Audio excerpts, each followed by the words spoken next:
Hello, अस्सलाम वालेकुम Maria. वालेकुम सलाम।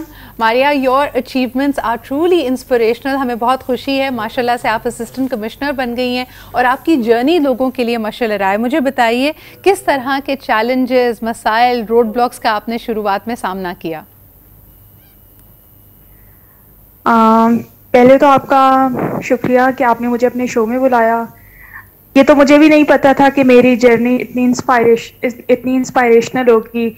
जब मैं वो कर रही थी इतनी मेहनत और हर बार नाकामी को देखती थी, तो मुझे नहीं पता था कि जब मैं कामयाब हो जाऊंगी तो ये बहुत से लोगों के लिए इतनी ज़्यादा इंस्पायरेशन और इतनी इन्फ्लुएंशियल होगी कि बहुत से लोग मेरी जर्नी को देखकर मोटिवेट होंगे। तो ये जर्नी तो मैंने 2015 में स्टार्ट की थी। जी। और क्योंकि मैं कोयटा में रहती हूँ और यहाँ पर मेरे पास इतनी अच्छी एकेडमीज़ नहीं थी, इतनी अच्छी लाइब्रेरीज़ नहीं थी, इतने अच्छे इंस्टीट्यूशन से नहीं पढ़ी थी, फाइनेंशली इतने रिसोर्सेज भी नहीं थे कि मैं अच्छे स्कूल से पढ़ती। तो मुझे लगता था कि मैं नहीं कर सकूंगी, लेकिन मुझे मेरी फैमिली ने कहा कि आप करें। क्योंकि मैं जब मास्टर्स में गोल्ड मेडलिस्ट बनी तो कुछ लोगों को मुझ पर यकीन होने लगा कि मैं कुछ बड़ा कर सकती हूँ।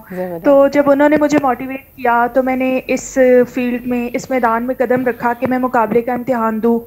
गो कि जब मैंने पहला दिया तो मैं नाकाम हुई, दूसरा दिया फिर भी नाकाम हुई और बहुत बुरी तरह से नाकाम होती थी। लेकिन अपनी कैपेसिटी में जितनी मेहनत मैं कर सकती थी वो तो मैं कर रही थी अपने रिसोर्सेज में रहते हुए।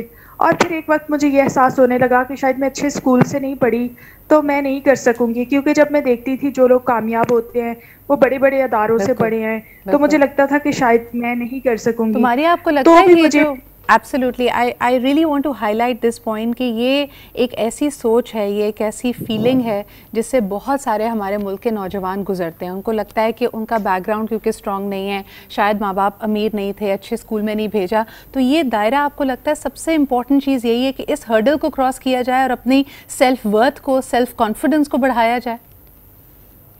जी बिल्कुल, ये कुछ हद तक तो इम्पॉर्टेंट है कि आपकी स्कूलिंग कहाँ से है, लेकिन ये पूरी सच्चाई नहीं है, ये पूरी हकीकत नहीं है कि अगर आप अच्छे स्कूल से नहीं पढ़े तो आप कुछ नहीं कर सकते। अगर आपके अंदर डिटर्मिनेशन है और आपने कुछ करने का अज़म कर लिया है तो फिर कोई भी रुकावट जो है ना वो आपको रोक नहीं सकती। फिर जो कुछ मेरे बस में था, मतलब अब नेट है, ये सारी चीज़ें अवेलेबल हैं, तो मैं मतलब अपने लिए रास्ते तलाश करती थी कि मैं कहाँ से अपने गोल तक पहुँच सकती हूँ। फिर मुझे उसके लिए जहाँ तक भी जाना पड़ता था, जितने भी रिसोर्सेज में मीन में मुझे पैदल चलना पड़ता था, मुझे खाने के बगैर रहना पड़ता था, वो मैं रह लेती थी। लेकिन मैंने ये सोच रखा था कि अब मैंने करना है, और मुझे इस बात का भी पता था कि मेहनत कभी रायगा नहीं जाती और आपकी जो डिटर्मिनेशन थी उसने यकीनन आपके लिए रास्ते खोले। मारिया, एक आखिरी सवाल आपसे करना चाहूँगी। मुझे ये बताइए कि जो मुश्किलें आपने काट ली, हम कहते हैं ना कि अक्सर ख़वातीन के लिए ये ख़ास तौर पे सच है, मार्च का महीना शुरू होगा जो कि विमेंस हिस्ट्री मंथ भी है, कि हम आज जो भी प्रिविलेजेस इंजॉय कर रहे हैं उसके लिए हमारे से पहली जनरेशन की ख़वातीन ने बहुत कुर्बानियाँ दी।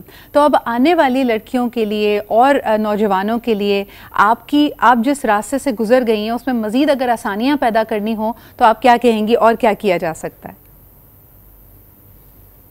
मैं उन्हें यही कहना चाहूँगी, जितनी भी नौजवान लड़कियां हैं, लड़के हैं, उनको ये कहना चाहती हूँ कि यही उम्र है कि आप अपनी मेहनत कर लें, क्योंकि ये दिन तो गुजर ही जाएंगे। अगर आप मेहनत करेंगे या नहीं करेंगे ये दिन तो गुजर जाएंगे, लेकिन अगर आप अपने लिए कोई हिस्ट्री बनाना चाहते हैं, आप चाहते हैं कि लोग आपको ऑन करें, लोग आपको रिस्पेक्ट दें, तो ये मेहनत के बगैर नहीं होगा। लोगों पे वही शख्सियत असरअंदाज होती है। बहुत शुक्रिया हमारे साथ मौजूद होने के लिए Maria. You truly are an inspirational person, और मुझे ये कहते हुए बड़ी खुशी हो रही है कि आपकी वजह से कई लोग इंस्पायर होके अपने अंदर वो दोबारा हिम्मत और लगन को पाएंगे कि they have to continue and they have to make a difference. So thank you.